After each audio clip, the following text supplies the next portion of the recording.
Sir, Appu sir ಆಗಲಿ ಭರ್ತಿ 4 ವರ್ಷಗಳು ಕಳೆದೋಗಿದೆ, 5 ವರ್ಷ ನಡೀತಾ ಇದೆ. ಇದರ ನಡುವೆ ಈ ಸತಿಯ ಮಾರ್ಚ್ 17ಕ್ಕೆ ಅವ್ರಿಗೆ 50 ವರ್ಷ ಆಗ್ತಾ ಇದೆ. ಅಭಿಮಾನಿಗಳು ಕೂಡ ಅವರ ಹೆಸರು ಶಾಶ್ವತವಾಗಿ ಇರಬೇಕು ಅಂತ ಹೇಳಿ ವಿಭಿನ್ನ ಕಾರ್ಯಕ್ರಮಗಳನ್ನ ನಿರಂತರ ಮಾಡ್ತಾ ಇರ್ತಾರೆ. ಸೊ ಅಪ್ಪು ಇಲ್ಲದೆ ಎಲ್ಲರೂ ಕೂಡ ಇವತ್ತಿಗೂ ಆ ನೋವಿನಲ್ಲಿದ್ದಾರೆ ಅಂತ ಹೇಳಿದ್ರೆ ತಪ್ಪಾಗೋದಿಲ್ಲ. ಖಂಡಿತ. ನೀವು ಅವರ ನೀನು ನೆನೆಸ್ತಾ ಇದೀಯ, 4 ವರ್ಷ ಆಗೋಯಿತು. ನಾನು ಇವತ್ತು ಕಾಯ್ತಾ ಇದ್ದೀನಿ. ಯಾಕಪ್ಪ ಅಂದರೆ ಎಷ್ಟೋ ಸರಿ ಹೇಳಿದ್ದೀನಿ. ಅವನು ನನಗೆ ಮಾತು ಕೊಟ್ಟಿದ್ದ, ಅಕ್ಟೋಬರ್ 17 ತಾರೀಕು ನಂದು ಹುಟ್ಟಿದ ದಿವಸ. ಅವತ್ತು ಅವನು ಊರಲ್ಲಿ ಇರಲಿಲ್ಲ. ಯಾವಾಗಲೂ ಕೂಡ ಅಕ್ಟೋಬರ್ 17ಕ್ಕೆ ಅವನು ಎಲ್ಲಿದ್ದರೂ ಬಂದು ನನಗೆ ವಿಶ್ ಮಾಡಿ ನಮ್ಮ ಮನೇಲಿ ಊಟ ಮಾಡಿ ಹೋಗ್ತಿದ್ದ ಅವನು. ಅದು ನನಗೆ ಚೆನ್ನಾಗಿ ಗೊತ್ತು, ಅವನಿಗೂ ಗೊತ್ತು. ಈ ಸರಿ ಅವ್ನು ಬರೋಕ್ಕಾಗಲಿಲ್ಲ, ಅವನು ಹೊರಗಡೆ ಇದ್ದ. 17 ತಾರೀಕು ನನಗೆ ಫೋನ್ ಮಾಡ್ತಾನೆ, ಮಾಮ ಹ್ಯಾಪಿ ಬರ್ಡೇ, ನಾನು ಬರೋಕ್ಕಾಗದು, ಹೊರಗಡೆ ಇದ್ದೀನಿ, ಶೂಟಿಂಗ್ಲಿದ್ದೀನಿ, ನಾನು ಖಂಡಿತ ಸಂಡೇ ಬರ್ತೀನಿ. ಸಂಡೇ ಬಂದಾಗ ಅವನಿಗೆ ಯಾವಾಗಲೂ ಕೂಡ ನನ್ನ ಹೆಂಡತಿ ಯಾವಾಗಲೂ ಅತ್ತೆ ಅತ್ತೆ ಅಂತ ಪ್ರೀತಿಯ ಕರೆಯೋನು, ಭಾಳ ಪ್ರೀತಿಯಿಂದ. ಅತ್ತೆ ಹೇಳ್ಬಿಡು ಮಾಮ, ನನಗೆ ನಾಟಿ ಕೋಳಿ ಸಾಂಬಾರು ಮಾಡಿಸ್ಬಿಡು, ನನಗೆ ಅತ್ತೆ ಮಾಡೋ ಸಾಂಬಾರು ಭಾರಿ ಇಷ್ಟ ಅಂತ ಹೇಳೋನು. 17ನೇ ತಾರೀಕು ಬರ್ತ್ಡೇ ಬರಲಿಲ್ಲ, ವಿಶ್ ಮಾಡ್ದ. ಅದು ಮಾಡೋ ಗುರುವಾರ ಅವತ್ತು. ಭಾನುವಾರ ಬರ್ತೀನಿ ಅಂತ ಹೇಳಿದ್ದ. ಆ ಭಾನುವಾರ ಬರೋಕ್ಕೂ ಮುಂಚೆನೇ ಅವನು 29ಕ್ಕೆ ಹೋಗ್ಬಿಟ್ಟ. ಅವನು ನನಗೆ ಸಂಡೇ ಕಾಯ್ತಾ ಇದ್ದೀನಿ, ನಾನು ಬರ್ತೇನೆ. ಅವನು ಹೋದಾಗ ಗುರುವಾರ, ಐ ಥಿಂಕ್ ಸೊ, ಗುರುವಾರ ಶುಕ್ರವಾರ. ನಾನು ಭಾನುವಾರ ಬಂದಾಗ ಕಾಯ್ತಾ ಇರ್ತೀನಿ, ಅಪ್ಪು ಬರ್ತಾನೆ, ಜಯ ಅಪ್ಪು ಬರ್ತಾನೆ ಅಂತ ಹೇಳ್ತಾನೆ ಇರ್ತೀನಿ. ಎಲ್ಲಿದ್ದಾನೆ ಅಪ್ಪು, ನಿಮ್ಮ ಎಲ್ಲರ ಪ್ರೀತಿ ಅಪ್ಪು ಎಲ್ಲಿದ್ದಾನೆ ಹೇಳಿ. ನಾನು ಭಾನುವಾರ ಬಂದಾಗ ಕಾಯ್ತಾ ಇರ್ತೀನಿ. ಅವನು ನಮ್ಮ ಮುಂದೆ ನಡೆದಾಡದ ದೇವರು ಅಂತ ಹೇಳ್ತೀವಲ್ಲ, ಹಾಗೆ ಎಲ್ಲ ಓಡಾಡ್ತಾ ಇದ್ದಾನೆ, ಬರ್ತಾನೆ ಅಂತ ಕಾಯ್ತಾನೇ ಇದ್ದೀನಿ. ಆದರೆ ನಮ್ಮಪ್ಪು ಇನ್ನಿಲ್ಲ ಅಂತ ಹೇಳಿ ವಿಷಯ ಗೊತ್ತಾಗುತ್ತೆ.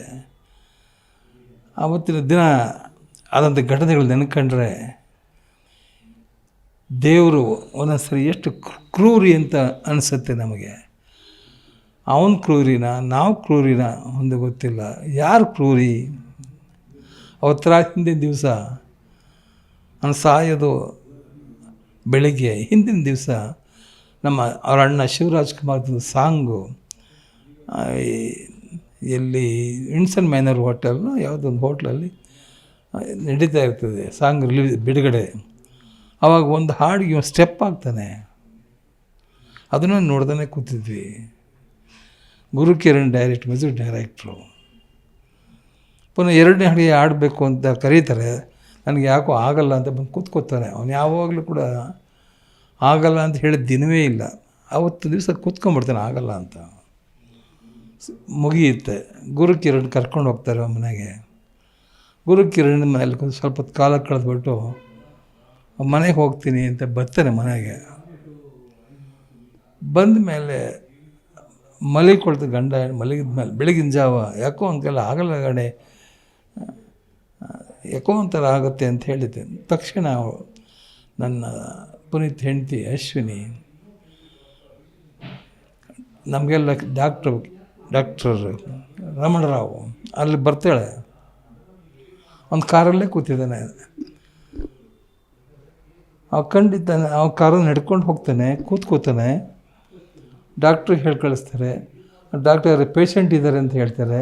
ಇಲ್ಲ, ನಮ್ಮ ಹುಡುಗ ಭಾಳ ಇದು ಮಾಡ್ತಾಯಿದ್ದಾನೆ, ಬಂದು ನೋಡಿ ಅಂತ. ಯಾಕೆ ನಮ್ಮ ಡಾಕ್ಟ್ರು, ನಮ್ಮ ಫ್ಯಾಮಿಲಿ ಡಾಕ್ಟ್ರು ಅವ್ರು ಯಾವಾಗಲೂ ಮಾಡ್ತಿರಲಿಲ್ಲ. ಯಾರು ಪೇಷಂಟ್ ಇದ್ದರೆ ಬಂದುಬಿಡ್ತೀನಿ ಅಂತ ಹೇಳ್ತಾರೆ. ಇವನು ತಡ್ಕೊಳಕ್ಕೆ ಆಗ್ತಾಯಿಲ್ಲ. ಆವಾಗ ಬರ್ತಾರೆ. ಬಂದು ನೋಡಿದ ಅವ್ರಿಗೆ ಗೊತ್ತಾಗ್ಬಿಡುತ್ತೆ ಅವ್ರಿಗೆ ಏನು ತೊಂದರೆ ಇರ್ಬೋದು ಅಂತ. ಅವ್ರು ಟ್ರೀಟ್ಮೆಂಟ್ ಕೊಟ್ಟು ಚೆನ್ನಾಗಿರೋದು. ಟ್ರೀಟ್ಮೆಂಟ್ ಕೊಡಲಿಲ್ಲ, ನೀವು ಕಣ್ಣು ಆಸ್ಪತ್ರೆ ಹೊರಟೋಗ್ಬಿಡಿ ಅಂಥೇಳಿ ಅಲ್ಲಿ ಕಳಿಸ್ತಾರೆ. ನಾನು ಹೋಗ್ಬೇಕಾರೆ ಹಾಸ್ಪಿಟ್ಲಿಗೆ ಸೇರಲೇ ಇಲ್ಲ. ಅವನ ಹೆಂಡತಿ ಹೃದಯದ ಮೇಲೆ ಹಾಗೆ ಮಲಿಕೊಳ್ತಾನೆ. ಹಾಸ್ಪಿಟ್ಲಿಗೆ ಬರ್ತಾರೆ. ಬಂದಾಗ ಡಾಕ್ಟ್ರು ಇಲ್ಲಮ್ಮ ನೋವು ಮೋರ್ ಅಂತ ಹೇಳ ಏನಾಗ್ಬೇಕು ಯಾವಾಗ ಅನ್ನ ಅಶ್ವಿನಿ ಗತಿ ಏನಾಗಬೇಕು ಅವಾಗ ಅನ್ನ ನಮ್ಮ ಹುಡುಗಿ ಗತಿ ಏನು ಮಾಡ್ತಾಳೆ ಕಣ್ಣಲ್ಲ ಕತ್ಲೆ ಕಣ್ಣು ಕತ್ಲೆ ಅಷ್ಟೊಂದು ವಿಷಯ ಎಲ್ಲ ಗೊತ್ತಾಗುತ್ತೆ ಎಲ್ಲ ಓಡೋಗ್ತೀವಿ. ಅದು ಹೋದಾಗ ಅಲ್ಲಿ ಪರಿಸ್ಥಿತಿ ನೋಡಿದ್ರೆ ಎಂಥವರು ಕೂಡ ಕರುಳು ಕಿತ್ತು ಬರುತ್ತೆ.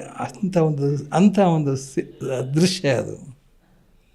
ಯಾಕೆ ತಡ್ಕೊಂಡಿರ್ಬೇಕು ಅವಳು ನಮ್ಮ ಅಶ್ವಿನಿ. ಇಬ್ಬರು ಹೆಣ್ಮಕ್ಳು ನಮ್ಮ ಪುನೀತ್ಗೆ ಇಬ್ಬರು ಹೆಣ್ಮಕ್ಳು.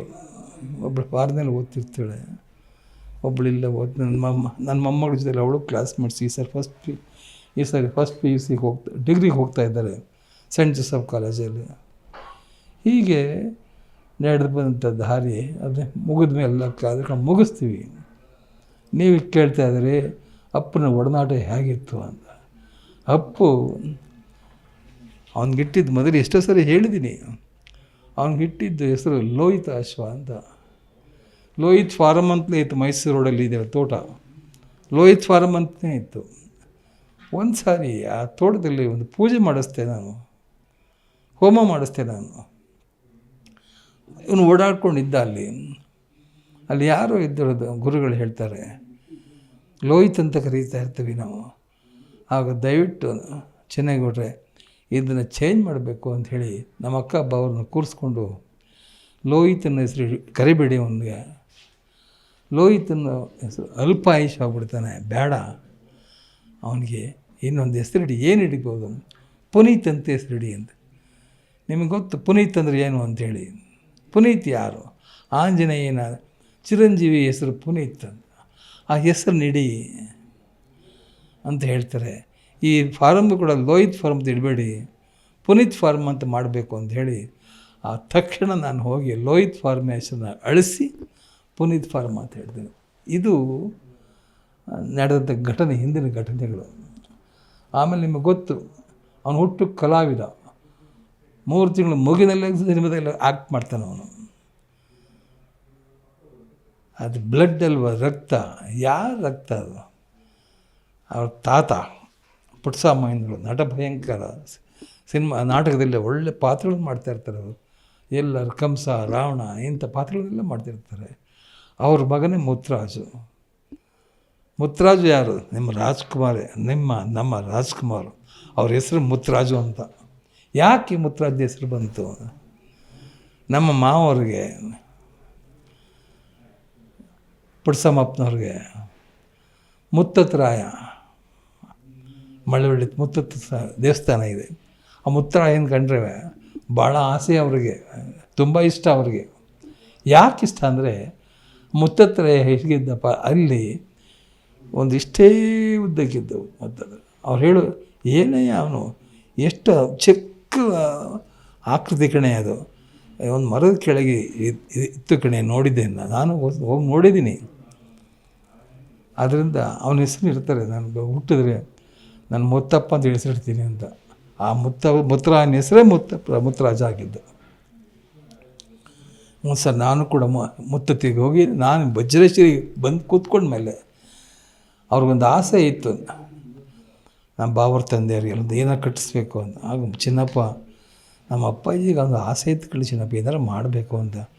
ಏನು ಮಾಡ್ತೀವಿ ಚಿನ್ನಪ್ಪ, ನೀವೇನು ಹೇಳಿದ್ರೆ ಮಾಡಿಸ್ತೀನಿ ಮಾಮ, ಒಂದು ಛತ್ರ ಕಟ್ಸ್ಬಾರ್ದು ಕಣೆ. ನಮ್ಮ ಅಕ್ಕ, ಬುದ್ಧಿಲ್ಲ ಕಣ್ರಿ, ಯಾಕ್ರಿ? ಇಲ್ಲ ಕಣ್ ಪಾರ್ವತಿ, ಯಾರೋ ಬಂದವರು ಹೋದ್ರು ಏನಾರು ಮಾಡ್ಕೊಳಕ್ಕೆ ಅನುಕೂಲ ಆಗುತ್ತೆ ಪಾರ್ವತಿ. ಚಿನ್ನಪ್ಪ ಏನು ಮಾಡ್ತೀಯಪ್ಪ? ಆಯ್ತು ಮಾಮ ಅಂದೆ. ಸರ್ ನಾನು ವಜ್ರೇಶಿ ಬಂದಮೇಲೆ ಅಲ್ಲಿಗೆ ಹೋದರೆ ರೋಡ್ ಇಲ್ಲ ಅಲ್ಲಿಗೆ. ಹಲಗೂರಿಂದ ಹೋಗಬೇಕು, ಹಲಗೂರಿಂದ ರೋಡ್ ಇಲ್ಲ, ಅಲ್ಲಿ ರೋಡ್ ಆಗಿರಲಿಲ್ಲ. ಕಷ್ಟಪಟ್ಟು ಹೋಗ್ಬೇಕಾಗಿತ್ತು. ನಾನು ಸ್ವಲ್ಪ ಹೋಗಿ ನೋಡಿದೆ ಜಾಗನ. ಒಂದು ಮರ, ದೊಡ್ಡ ಮರ, ಆಲದ ಮರದ ಗುಣದ ಮರದ ಬೆಳೆದಿತ್ತು. ಅದ್ರ ಕೆಳಗಡೆ ಈ ಮುತ್ತರಾಯಪ್ಪ ಎಷ್ಟೇ ಇಟ್ಕೊಂಡು ಜನ ಎಲ್ಲ ಪೂಜೆ ಮಾಡ್ತಾಯಿದ್ರು. ಏನಪ್ಪ ಮಾಡೋದು, ಹೇಗೆ ಏನು? ನನಗೊಂಥರ ದಿಗ್ಭ್ರಮೆ ಆಯಿತು. ನಮ್ಮ ಸ್ನೇಹಿತರೆಲ್ಲ ಕರ್ಕೊಂಡು ಹೋಗಿದ್ದೆ ನಾನು. ಐ ಥಿಂಕ್ 1981-82 ಇಸ್ವಿ ಇರಬೇಕು. ಸರಿ, ಆವಾಗ ಅವನ ಮೇಲೆ ಭಾರ ಹಾಕಿ ಏನು ಮಾಡೋದು ಯೋಚನೆ ಮಾಡ್ತಾಯಿದ್ದೆ. ಆಗ ಹಲ್ಗುರದಲ್ಲಿ ಪುಟ್ಟಸ್ವಾಮಿ ಅಂತೇಳಿ ಕಾಂಟ್ರಾಕ್ಟ್ರ್ ಇದ್ದರು. ಯಾರೋ ಪರಿಚಯ ಮಾಡಿಕೊಟ್ರು. ಅಲ್ಲಿ ನಮ್ಮವ್ರು ಹಲ್ಗೂರು ರಾಮಯ್ಯ ಅಂತ ಅವರೆಲ್ಲರೂ ಎಲ್ಲ ತುಂಬ ಜನ ಇದ್ದರು, ನಮ್ಮ ಬಂಧುಗಳು.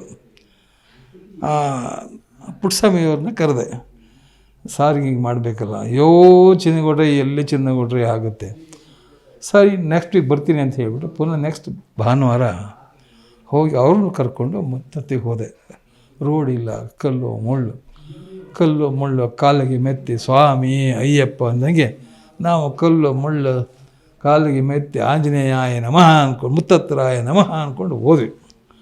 ಬರೀ ಅವ್ರನ್ನ ಕೂರಿಸ್ಕೊಂಡು ಮಾಡ್ತಾಯಿದ್ದೆ ಪುಟ್ಟಸ್ವಾಮಿ ಅಪ್ಪನ. ಅಲ್ಲಿ ನಮ್ಮ ಜಾಗ ಇತ್ತು. ಅದು ಹಿಂದೆ ರಾಜ್ಕುಮಾರ್ ಚಿಕ್ಕ ಬಸ್ನಾಗಿರ್ಗೌಡ್ರು ಏನೋ ಮಾಡಿಸ್ಬೇಕು ಅಂಥೇಳಿ ಬರೀ ಕಲ್ಲುಗಳು ಹಾಕ್ಬಿಟ್ಟು ಹೊಟ್ಟೋಗಿದ್ರು. ಅಷ್ಟೊತ್ತಿಗೆ ಅವ್ರು ತೀರ್ಕೊಂಬಿಟ್ಟಿದ್ರು. ಅದು ಬೇಡ, ಈ ಜಾಗದಲ್ಲಿ ಮಾಡಬೇಕು ಅಂತ ಸುಮಾರು 120x120 ಸೈಟು ಅವ್ರಿಗೆ ಹೇಳಿದೆ ಕಾಂಟ್ರಾಕ್ಟ್ರಿಗೆ, ನೀವು ಮಾಡಿಸ್ಕೊಟ್ರಿ, ನಮ್ಮ ಭಾವನೆ ಕನಸು ಕಣ್ರಿ, ಇದು ರಾಜ್ಕುಮಾರ್ ಕನಸು ಕಣ್ರಿ ಅಂತ. ಸರಿ, ಆವಾಗ ಅವ್ರು ಒಪ್ಕೊಂಡೆಲ್ಲ ಮಾಡಿಕೊಟ್ರು. ಹಾಗೆ ಅದು ನಡೀತು, ಆಯಿತು. ಅಲ್ಲಿಗೆಲ್ಲ ಬಂದು ಓಪನ್ ಮಾಡಿದ್ವಿ. ಆಗ ನಪ್ಪನಿತ್ತು, ಚಿಕ್ಕಳು ಓಡಾಡ್ಕೊಂಡಿದ್ದ. ಹೇಳಿದ್ಮೇಲೆ ಪುನೀತ್ ಫಾರ್ಮ್ನ ಲೋಹಿತ್ ಫಾರ್ಮ್ ಪುನೀತ್ ಫಾರ್ಮ್ ಮಾಡಿದೆ. ಪುನೀತ್ ಫಾರ್ಮ್ ಆದಮೇಲೆ ಪುನೀತ್ ಅಂತಲೇ ಕರೆಯೋಕ್ಕೆ ಶುರು ಮಾಡಿದೆ. ಪುನೀತ್ ನಿಜವಾಗ್ಲೂ ಕೂಡ ಆ ಭಗವಂತ ಎಷ್ಟು ಮಟ್ಟಿಗೆ ಕೊಟ್ಟ ಅವ್ನಿಗೆ ಅದೃಷ್ಟ ಅಂದರೆ, ಭೂಮಿಗೆ ಬಂದ ಭಗವಂತ ಚಿತ್ರದಲ್ಲಿ ಲೋಕೇಶ್ ಜೊತೆಲ್ಲ ಆ್ಯಕ್ಟ್ ಮಾಡಿದ್ದ ಅವನು, ನಿಮಗೆಲ್ಲ ಗೊತ್ತಿರಬೇಕು. ಹಾಗೆ ಬೆಳೀತಾ ಅವನಿಗೆ ಸಿನಿಮಾ ರಂಗಕ್ಕೆ ಬರೋಕ್ಕೆ ಇಷ್ಟ ಇರಲಿಲ್ಲ. ನಿಮ್ಗೆ ಗೊತ್ತಿಲ್ಲ ಇದು. ಯಾರು ಸಿನಿಮಾಗೆ ಪಾರ್ಟ್ ಮಾಡಬೇಕಣೆ ಅಂತಂದರೆ ನಾನು ಬೇಡಲ್ಲ, ಕಾಂಟ್ರಾಕ್ಟರ್ ಆಗಬೇಕು ಅನ್ನೋನು. ಎಲ್ಲೇ ಆದರೂ ಕೂಡ ಅದು ಹೇಳ್ತಿಲ್ಲ, ಕೆರೆಯ ನೀರನ್ನು ಕೆರೆಗೆ ಚೆಲ್ಲಿ ಅಂತ ಹೇಳ್ತಾರೆ. ಹಾಗೆ ಆ ಕಲೆ ಅನ್ನೋದು ಇದೆಯಲ್ಲ, ಬಿಡೋದಿಲ್ಲ ಅದು. ಅವ್ರ ತಂದೆ, ಅವ್ರ ತಾತ ಅವರೆಲ್ಲ ಇದರಲ್ಲ ಬಂದವ್ರ ತಂದೆ ನಟ ಭಯಂಕರ ಅಂತೇಳಿ ಅವ್ರ ತಾತ ಅವರ ಪಡ್ಸಮಪ್ಪ ಒಳ್ಳೆಗೆ ದೈತ್ಯ ಪಾತ್ರಗಳನ್ನು ಮಾಡ್ತಾಯಿದ್ರು. ಅವ್ರ ಮಗ ರಾಜ್ಕುಮಾರ್. ಆ ರಾಜ್ಕುಮಾರ್ ಮಗ ನಿಮ್ಮ ಪುನೀತ್ ರಾಜ್ಕುಮಾರ್. ಕಾಂಟ್ರಾಕ್ಟ್ಗೆ ಹೋಗ್ಬೇಕಾದವನು ಬೇಡ ಅಂತ ಹೇಳಿ ಇದು ಈ ಕಡೆ ಎಳೀತು. ಮೊದಲನೇ ಚಿತ್ರ ನಿಮಗೆಲ್ಲ ಗೊತ್ತು, ಅಪ್ಪು ಚಿತ್ರದಲ್ಲಿ ಪಾರ್ಟ್ ಮಾಡಬೇಕು ಅಂದರೆ ಅದು ನಮ್ಮ ರಕ್ಷಿತಾ ಹೀರೋಯಿನ್ನು. ಇವಾಗಿದ್ದಾಳೆ. ಅವತ್ತು ಹಿಂಗೆ ಒಣಿಕೊಂಡಂಗಿಲ್ಲ, ಈಗ ಡಮ್ಮಕ್ಕಾಗಿದ್ದಾಳೆ ಅವಳು. ಏನು ಮಾಡೋಕ್ಕಾಗ ಇರಲಿ, ಅವ್ರ ದೇಹ ಪ್ರಕೃತಿ, ಏನು ಮಾಡೋಕ್ಕಾಗಲ್ಲ. ಒಳ್ಳೆ ಕಲಾವಿದೆ ಮಾತ್ರ, ಅಷ್ಟು ಮಾತ್ರ ಹೇಳ್ಬೋದು. ಆ ಶೂಟಿಂಗ್ ನಮ್ಮ ಭಾವ ಡೈಲಿ ಬರೋರು. MS ರಾಮಯ್ಯ ಕಾಲೇಜಲ್ಲಿ ಶೂಟಿಂಗ್ ಮಾಡಿದ್ವಿ. ಆ ಶೂಟಿಂಗ್ ಮಾಡಬೇಕಾದ್ರೆ ರಾಜ್ಕುಮಾರ್ ಎಲ್ಲ ಹೇಳೋರಿಗೆ ಇದು ಹೀಗಪ್ಪ ಅಂತ. ಅವನು ಏನು ಹೇಳ್ಕೊಟ್ಟು ಚಕ್ ಅಂತ ಅಂದೇ ಹೇಳಿ ಒಂದು ಸಲ ಹೇಳಿದ್ರೆ ಸಾಕು, ನುಂಗ್ಬಿಡ್ತಿದ್ದ. ಯಾಕೆ ಎಲ್ಲಿಂದ ಬರಬೇಕದು ಹೇಳಿ? ಅದು ಯಾರು ಬ್ಲಡ್? ಅದೇ ಬ್ಲಡ್ಡು, ಅದೇ ವಂಶದಿಂದ ಬಂದವನಲ್ವ ಅವನು. ಅಷ್ಟು ಮಟ್ಟಿಗೆ ಲೀಲಾಜಲವಾಗಿ ಆ್ಯಕ್ಟ್ ಮಾಡ್ತಾಯಿದ್ದ. ಆ ಪುನೀತ್ ಆ ಚಿತ್ರ ಅಪ್ಪು ಮಾಡಿದ ಚಿತ್ರ 25 ವಾರ ಹೋಯಿತು. ಇಡೀ ಕರ್ನಾಟಕದಲ್ಲಿ ಎಲ್ಲ ಕಡೆ ಜೇವೇರಿ ಬರುತ್ತು.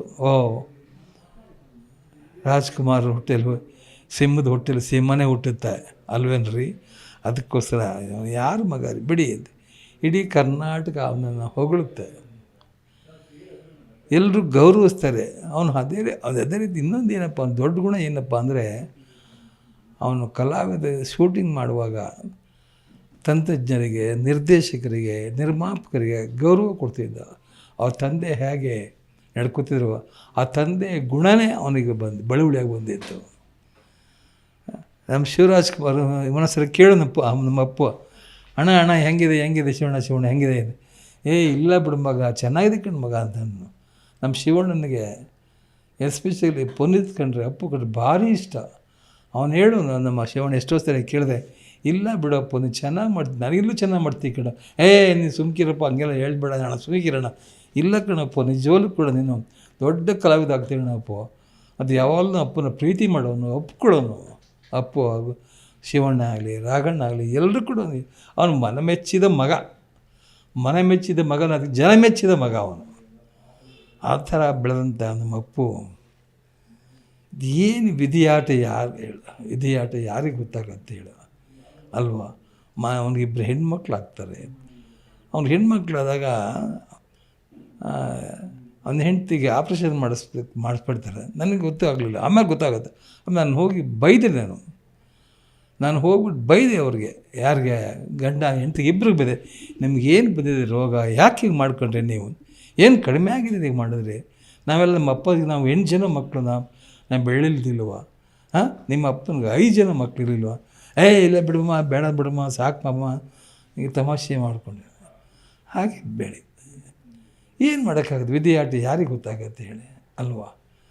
ಹೇಗೆ ಬಂತು ಅವನು, ಹೇಗೆ ಬಂದ, ಓಡೋಡಿ ಮಿಂಚಿನಂತೆ ಬಂದ, ಆ ಮಿಂಚು ಉಳಿದಂತೆ ಮಾಯ ಆದ. ಈಗೇನು ಮಾಡೋದು? ಈಗ ನಾವು ನೀವೆಲ್ಲ ಕೂತಿದ್ದೀವಿ, ಅವನ ನೆನಪಲ್ಲಿ ನೀವು ಹೇಳ್ತಾ ಇದ್ದೀರಿ, ನಾನು ಹೇಳ್ತಾ ಇದ್ದೀನಿ. ನಾನು ಹೇಳಬೇಕಾದ್ರೆ ನನ್ನ ಹೃದಯ ಎಷ್ಟು ಭಾರವಾಗಿರುತ್ತೆ ಅಂತ ನಿಮ್ಗೆ ಅನಿಸುತ್ತೆ, ನನಗೂ ಅನಿಸುತ್ತೆ. ವಿಧಿ ಇಲ್ಲ, ಯಾರೋ ಒಬ್ಬರು ಏನಾರು ಹೇಳಲೇಬೇಕು. ನಿಮ್ಗೇನೋ ಒಂದು ಆಸೆ. ನಮ್ಮಪ್ಪ ವಿಷಯ ಈ ಮಾರ್ಚ್ 17ಕ್ಕೆ 50 ವರ್ಷ ತುಂಬ್ತಾ ಇದೆ. ಮಾರ್ಚ್ 17 ಬಂದಾಗ ನಮಗೆಲ್ಲ ಒಂಥರ ಹೇಳ್ಕೊಳಕ್ಕಾಗಲ್ಲ ಅದನ್ನು. ಆ ದಿನ ಹೇಗಿತ್ತು? ಹುಟ್ಟಿದ ದಿನ ನೆನಪು ಮಾಡ್ಕೊಂಬೋದಾ? ಹುಟ್ಟಿದ ದಿವಸ ಅದನ್ನು ಹೇಳಕ್ಕೆ ಹೋದ್ರೆ ನಿಮಗೆ ಅದು ಕಥೆನೇ ಬೇರೆ. ಅವ್ನು ಹೇಗೆ ಹುಟ್ಟಿದ, ಅವ್ನು ಹುಟ್ಟಿದಾಗ ಏನೇನು ಆಯಿತು, ಅವ್ನು ಯಾವ ಥರ. ನಮ್ಮ ಅಕ್ಕ ಇವತ್ತು ಒಂದು ಎಷ್ಟೋ ಸರಿ ಹೇಳಿದ್ದೀನಿ, ನಮ್ಮ ಅಕ್ಕ ಈ ಪುನೀತ್ಗೆ ಪ್ರೆಗ್ನೆಂಟು. ಮಡ್ರಾಸ್ನಲ್ಲಿ ಕೊಡಂಬಾಕ್ ಮನೆ ಅದು ಮಲಗಿರ್ತಾರೆ.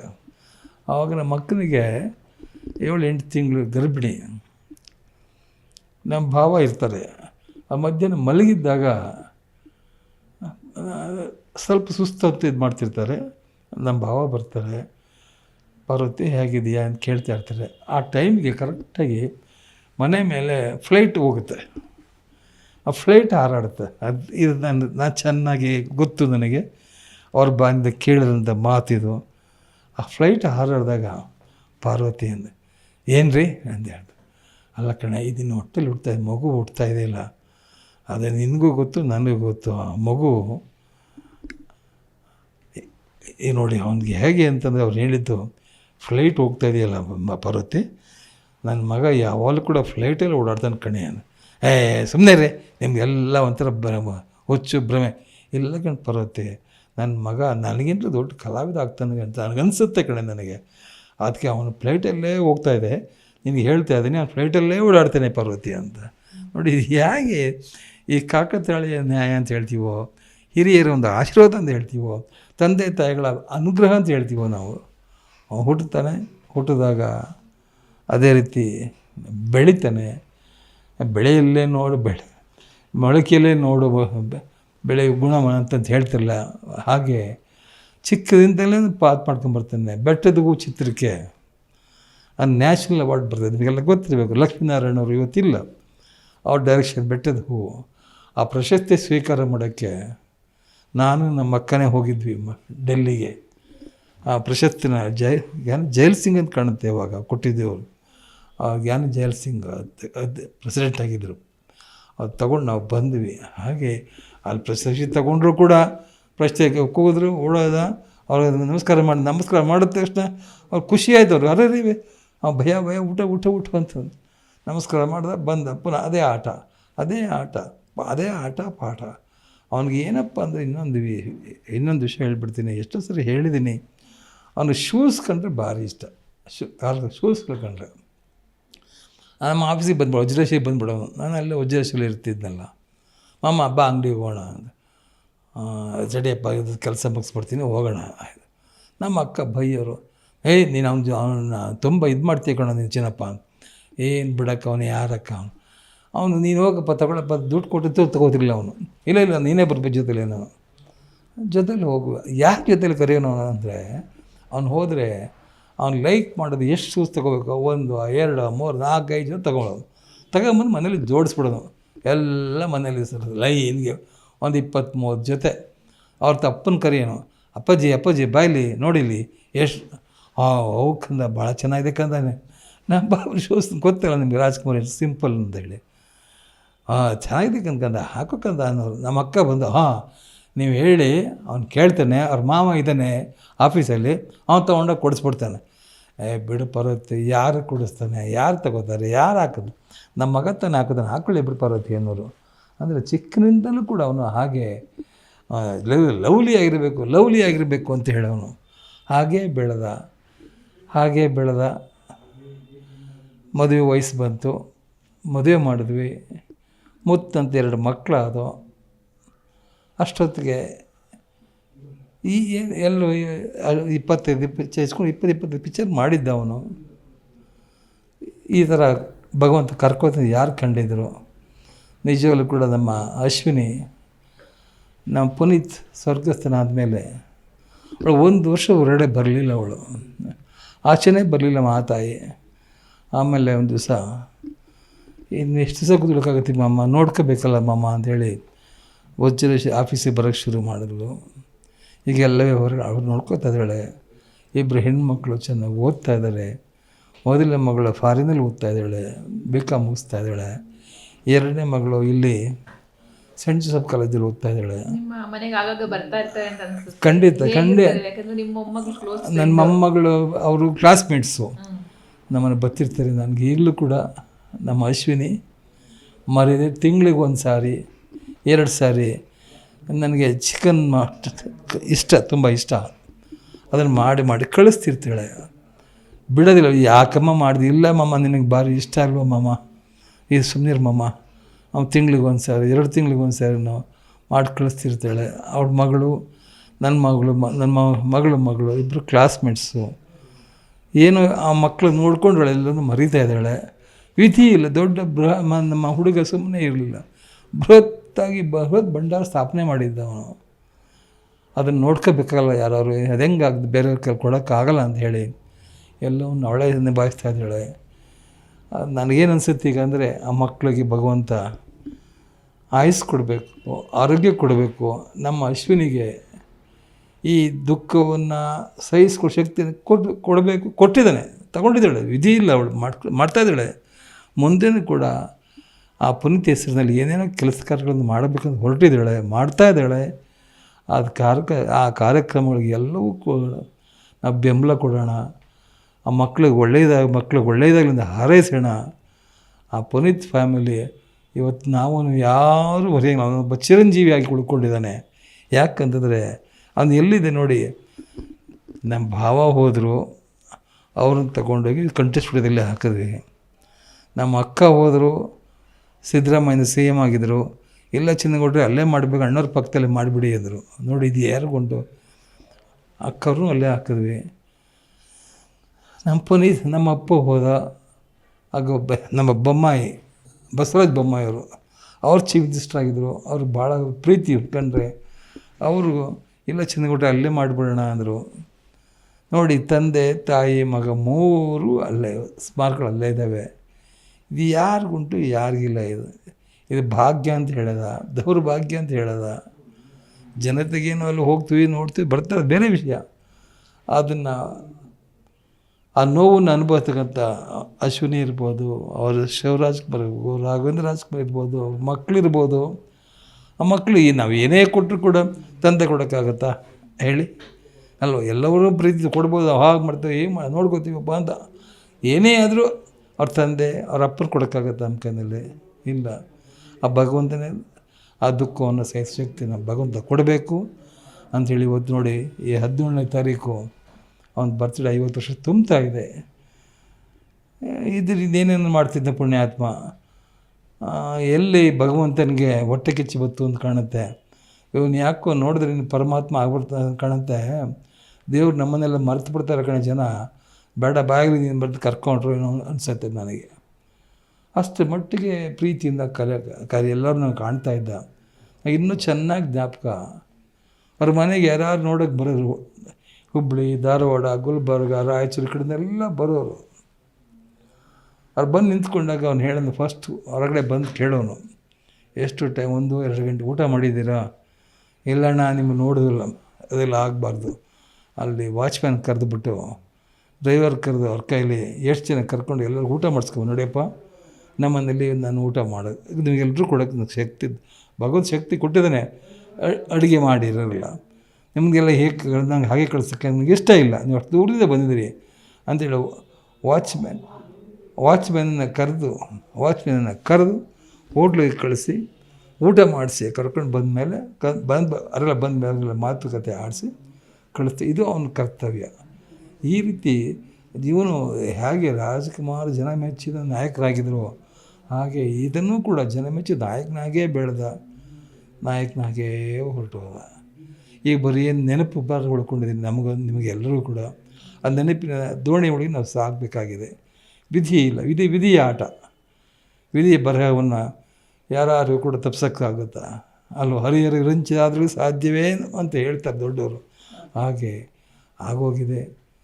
ಈ ಉಳ್ಕೊಂಡು ಬರೀ ನೆನಪು ಮಾತ್ರ ಉಳ್ಕೊಂಡಿದೆ. ಅದನ್ನು ನೀವು 17 ತಾರೀಕು ಆಚರಣೆ ಮಾಡೋಣ ಅಂತ ಹೇಳ್ತಾ ನನ್ನ ಮಾತನ್ನು ಮುಗಿಸ್ತೀನಿ. ನಿಮಗೆಲ್ರಿಗೂ ಒಳ್ಳೆಯದಾಗಲಿ. ನಮಸ್ಕಾರ. ಜೈ ಕರ್ನಾಟಕ, ಜೈ ಹಿಂದ್.